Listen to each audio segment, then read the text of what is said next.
الحمد للہ وحدہ والصلاة والسلام علی من لا نبی بعدہ فاعوذ باللہ من الشیطان الرجیم بسم اللہ الرحمن الرحیم کنتم خیر امت اخرجت للناس تعمرون بالمعروف وتنہون عن المنکر وتؤمنون باللہ وقال علیہ الصلاة والسلام جددوا ایمانکم قیل یا رسول اللہ وکیف نجدد ایماننا قال اکثروا من قول لا الہ الا اللہ او کما قال علیہ الصلاة والسلام۔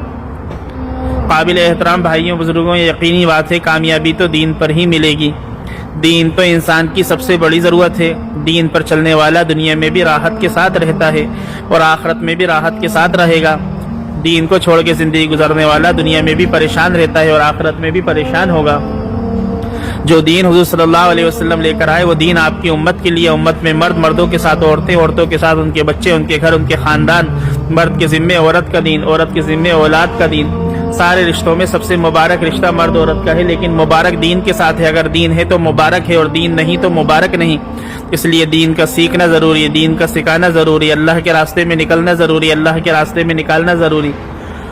بنیادی بات سمجھنے کی یہ ہے کہ ایک مرد اپنی کمائی کے اندر اپنی عورت کا حصہ جوڑتا ہے، اپنی اولاد کا حصہ جوڑتا ہے۔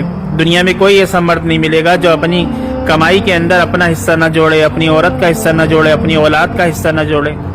اس لیے بنیادی بات یہ ہے کہ جو دین حضور صلی اللہ علیہ وسلم کی طرف سے ملا ہے اس دین کے اندر تینوں طبقوں کا حصہ، مردوں کا، عورتوں کا، بچوں کا۔ اس لیے پورے گھر کو ساتھ لے کر چلنا یہ بنیادی ذمہ داری ہے۔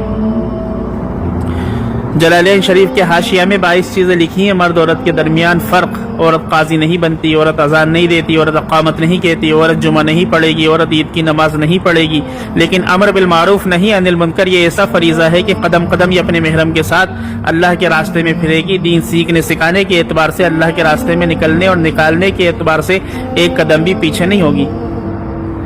اس لیے فکر مند ہونا بنیادی چیز ہے کہ ہر مرد اپنی گھر والی کو اپنے ساتھ لے۔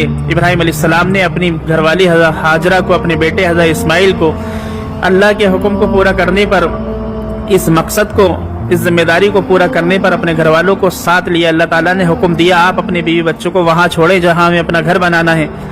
حضرت ابراہیم علیہ السلام نے حضرت ہاجرہ، حضرت اسماعیل کو وہاں چھوڑا۔ حضرت ہاجرہ نے دیکھا یہ ساری کی ساری ناگوار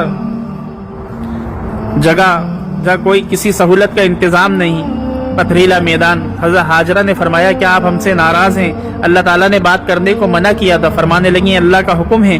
آپ نے اشارہ کیا، کہنے لگی اللہ کے حکم کو پورا کرنے کے اندر تو کامیابی ہے، بربادی تو اللہ کے حکم کو توڑنے کی وجہ سے ہے۔ ابراہیم علیہ السلام وہاں سے رخصت ہوئے، اپنے گھر والوں کے لیے کھانا، کپڑا، ضروری سامان نہیں